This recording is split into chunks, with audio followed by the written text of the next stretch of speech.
Propriétés calculées. Donc, dans cette section, vous allez commencer par coder les propriétés calculées, sous-entendu get de la classe. Ce sont les propriétés suivantes. Donc, prochain numéro de compte, actif total, actif gelé, nombre de comptes actifs, nombre de comptes gelés et nombre de comptes fermés. Donc, des indications vont vous être données dans les prochaines diapos. Donc, pour ce qui est de nombre de comptes et autres nombres, donc ça donne le nombre de comptes dans la banque, tout état confondu pour ce qui est du nombre de comptes. Le nombre de comptes actifs, c'est les comptes qui sont actifs, gelés, ceux qui sont gelés, fermés, ceux qui sont fermés.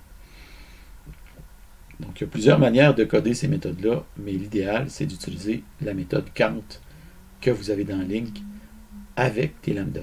Par exemple, supposons que vous avez une classe article dans laquelle vous avez une seule propriété pour l'instant, en fait une seule propriété dans cet exemple-là, un prix, getSet, et vous créez un nouvel array ici d'articles contenant 3 articles, le premier avec un prix de 1,99, le second avec un prix de 4,99 et le troisième avec un prix de 9,99.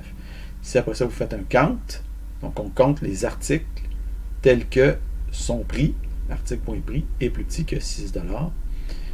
Et après ça, vous faites un dump de tout ça pour le nombre d'articles. En fait, peu importe comment vous le faites, mais je veux dire, vous faites un dump de tout ça.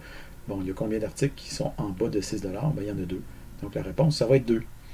Donc, vous créez ici un array, mais ça peut être n'importe quoi. Je veux dire, à partir du moment où vous avez une séquence d'articles, donc I énumérable, à partir du moment où vous avez une séquence, vous appliquez un count dessus et vous comptez les articles qui, disons, possèdent en fait, ici, on met un prédicat, donc on compte les articles qui possèdent qui valident une expression booléenne.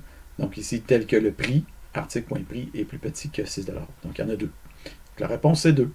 Fait que vous appliquez le même principe pour trouver le nombre de comptes actifs, le nombre de comptes gelés, le nombre de comptes fermés. Pour ce qui est du nombre de comptes au total, c'est encore plus simple.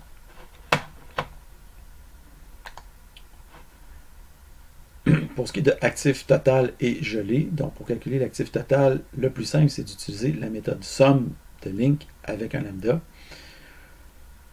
Pour ce qui est de l'actif gelé, il faut d'abord filtrer avec un where. Donc, vous avez vu ça dans le module 9, diapo 45, si jamais vous voulez aller voir.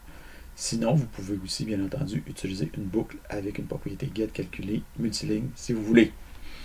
Donc, par exemple, pour ce qui est de la somme, ici, donc on a des articles toujours avec un certain prix, et on a juste à faire créer ici un nouveau tableau, ou un nouvel array avec somme. Donc, on fait la somme des articles en considérant leur prix. Article.prix. Donc, on fait la somme des articles en considérant leur prix. Dump somme. Évidemment, ça va vous donner ici 11,99. J'ai pas fait la... Ah oui, on l'a ici, somme 11,99. En fait, je l'avais peut-être ici aussi, le nombre d'articles en bas de 6 $, 2. Je l'avais ici, puis ici, j'avais ça ici. Là. Je l'avais pas vu parce que j'étais habitué de mettre ça à droite. Là, je l'avais mis en dessous.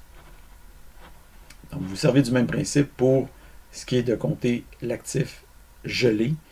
Pour ce qui est de l'actif total, pour ce qui est de l'actif gelé, ben, il faut peut-être faire un where avant. Prochain numéro de compte. Donc, chaque fois qu'un nouveau compte est créé par la banque, un numéro doit lui être attribué. La règle est assez simple. Le numéro qui va être attribué au prochain compte qui va être créé, c'est toujours le numéro du compte qui existe déjà, qui a le numéro le plus élevé, plus 1.